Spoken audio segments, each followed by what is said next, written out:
Well, things are slowly returning to normal, and the first sign that that's happening is a lot of noise, screaming, and utter chaos on my street. Um, don't know what's going on down there. Sounds like somebody's treading on a cat. They could be, for all I know, to be fair. So today we're going to have another look and a closing look at the use of emotive language. Now this is a key thing that we wanted to go over again because it is something that's very important. Manipulating or informing people are both sides of the same coin. Now what we looked at yesterday shows that a persuasive technique or a manipulation technique are basically the same thing depending on how you look at them. You could say the same thing about love and hate. They're both opposite sides of the same coin. Now if I try to change your mind, if I try to convince you that you need to do something differently, am I trying to persuade you in order to help you, or am I trying to manipulate you into doing what I want? That's up to you to decide for yourself what is really happening, depending on what I'm trying to do. Now the idea that persuasion is there to help you become more positive.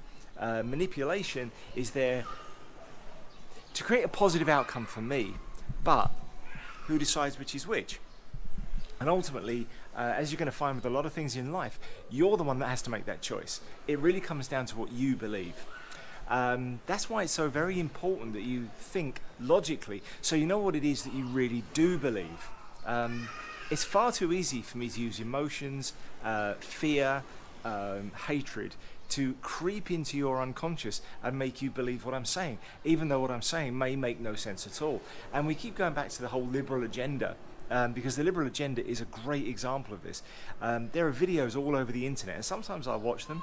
I get bored sometimes. I'm late, put James to bed. I'm too tired to do any work after 10 o'clock, so I'll watch some crap videos on YouTube, just like everybody else. And I like the debate videos where Jordan Peterson or Ben Shapiro or whatever like to debate with the liberals.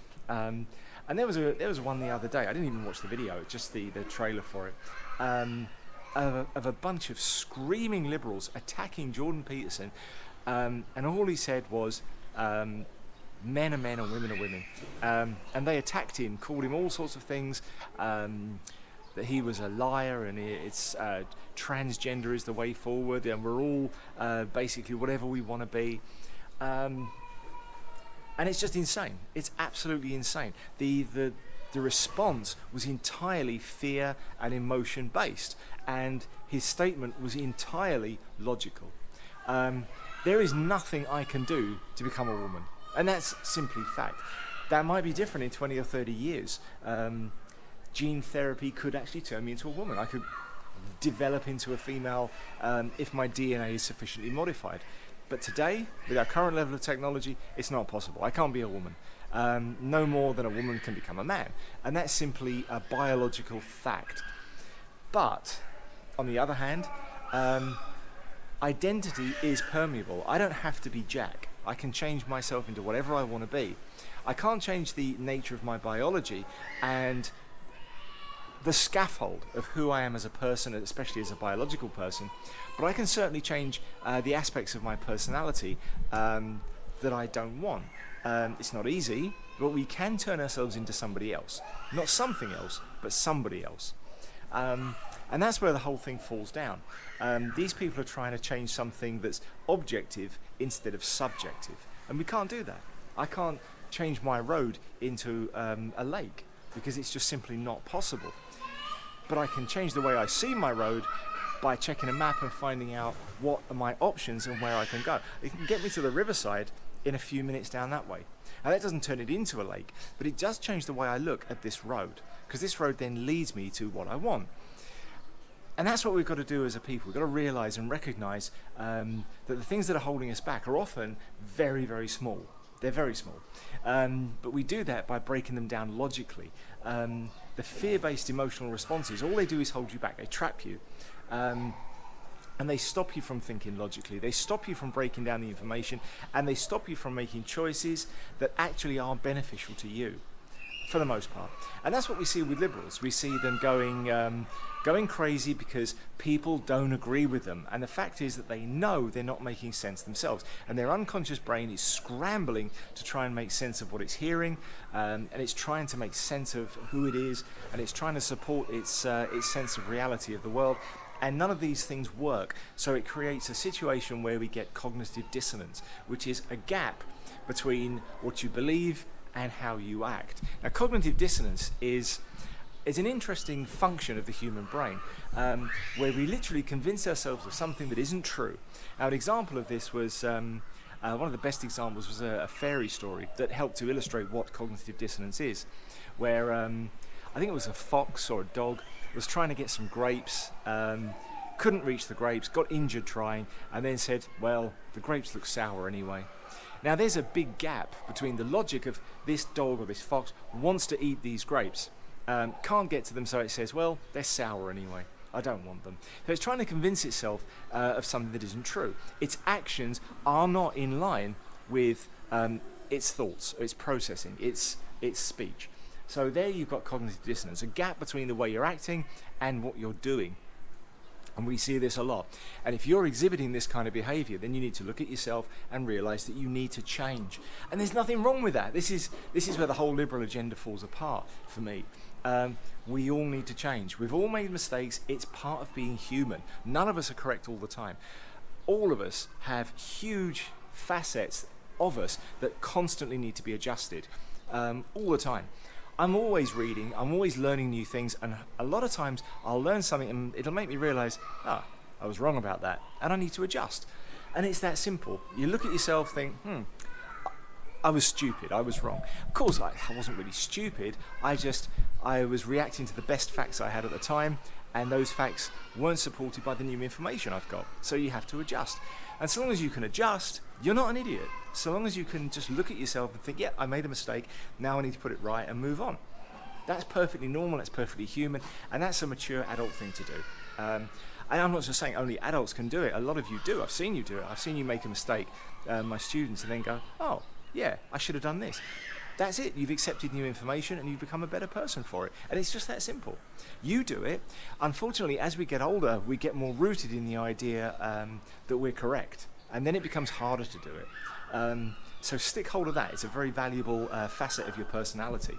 I don't see many students, especially in school, I don't see many students saying, oh, no, teacher, you're wrong. I do see it sometimes, but it's very rare. Most of you are very flexible intellectually, and you are capable of learning new things and putting it into your processes. One time I had this, a few years ago now, I had a feminist in my class, and I said, look, I don't believe in feminism. Here's why. And I explained why. She said, you don't understand feminism. I said, okay, this is why I don't like feminism. Because you, a 15-year-old girl, have just told a teacher, somebody that you barely know anyway, who's got degrees in psychology, who's got degrees in other social sciences, somebody who studies constantly, somebody who is much older than you with much more experience of the world, and has given you a logical reason for why I don't like the idea that either gender should have any particular privilege. I believe in equality, and I've broken that down for you. And this is why I dislike feminism, because it appeals to people who are weak. The weakest one in the class is usually the feminist, the one who can't find expression any other way, the one who can't achieve anything great because they're too lazy to put in the time. And this is what we see with the liberals. They're people who have basically given up but still want to be special. And this is why we get cancel culture. We get losers cancelling winners. And that's how it is. It does happen, but it's very, very rare. Most of the students I've encountered in the 9 years I've been teaching have been overwhelmingly psychologically positive. And that's got nothing to do with race or gender or anything like that. It's just that young people have a more open mind and it functions better. And I think we lose that skill as we get older. Just like your body gets less flexible. Girls will probably notice that you're more flexible than men anyway. And they tend to stay more flexible. But you'll notice as you get older, your wrists crack as you move them, your legs ache in the mornings, your back hurts, and that's where your body loses flexibility, and your brain does exactly the same thing. So it's not a difficult skill to maintain. Work on that. work on that to make sure that you can always assimilate new information and become a better version of yourself. So yeah, I don't believe in the transgender argument. I don't believe that a man can become a woman any more than a woman can become a man. Having said that, I do have transgender friends. One specific one, she's a transgender, or he is a transgender. He changed to a woman, and now he's hit that age where he's now 30, and it's all going wrong, really badly wrong. This is somebody who's been. There was a film, I think it was called Lockdown. It was set in a prison here, Cambodia, and it was made by, I think, a Hong Kong martial artist or something, and it's a pretty big movie. It was on Netflix, and he, she, whatever you want to call him, her, was in it, only as a background character, but in it. Done a lot of modelling, done a lot of body doubling in movies as well, because in this country it's illegal to show a naked female, so they show a transgender from behind. So quite a lot of body doubling. So and she won we call her a she. She won a beauty pageant as top transgender in Southeast Asia. So this is somebody that had a career out of being a transgender. But now she's hit 30, it's all gone really badly wrong. She's constantly had to diet because a man's body is different to a woman's body, and it ages very differently too. So I have to exercise and diet pretty hard to make sure that I don't get a pot belly, because men do. We get pot bellies. She's now getting a pot belly. She's not getting flab around the waist and the hips like a woman would as they get older. Her face is starting to go, the hairline is starting to go, and she's starting to look pretty awful. She went with us a little while ago, well, last year I think. She's actually the ex-girlfriend of a friend of mine. So we went to a motorcycle shop to get some painting done, and the guys who were working there were just laughing openly at her because she looked ridiculous. She did look awful. And it's all coming apart. So you have to be very careful, because what you are is what you are. But know the difference between what you are and who you are. There is a difference. We can change who we are, can't change what we are. Okay? So we're going to look today at the subtle art of cognitive dissonance. We're going to look at what happens when you encounter a logical argument when you're in an emotional state. So I found a nice video. It's not perfect, but it's pretty good, and it shows you some examples of people arguing when you get a block between what they're thinking and what they're saying, when these people can no longer think rationally because they've got an emotionally charged belief system that they aren't ready or able to let go of. Now, this is something that we commonly see in debates, and it's something that, as a persuasive person, you are going to encounter. And every one of you is a persuasive person. At some point, you're going to be selling something, whether it's that you're the right person for the job, whether it's the product that your marketing team is pushing, whether it's your political agenda, whatever it is, all of you are going to be selling something at some point. We all are. We're all doing it all the time. Even when you go out for a drink or a meal with your family or friends, you're going to sell your opinion.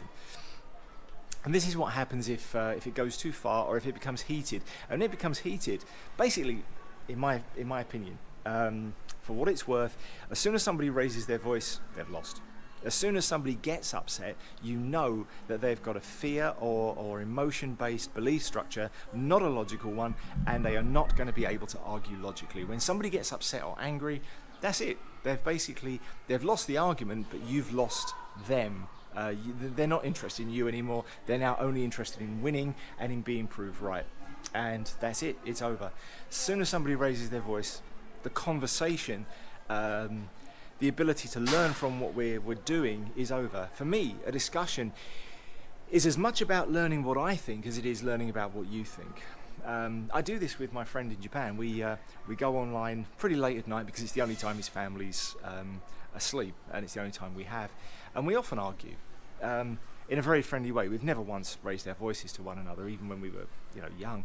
But we'll debate and we'll thrash it out, and we almost always get to the point where we go, we're just saying the same thing in different words. But it helps me to understand what I really believe, and it helps me to break down my belief structure, make sure that it is logic-based, it does have a solid foundation, in fact, and that I am working off of sound reasoning and not some kind of emotional nonsense. And he does the same. We bounce off each other a lot. whether it be about parenting or whatever. We bounce off each other a lot. So it's very important that you develop a close friendship with someone you can trust, because oh my God, it's changed my life. I don't know where I'd be without that. So yeah, we're going to look at a video that explains the problems you might encounter with people who aren't thinking logically. Okay.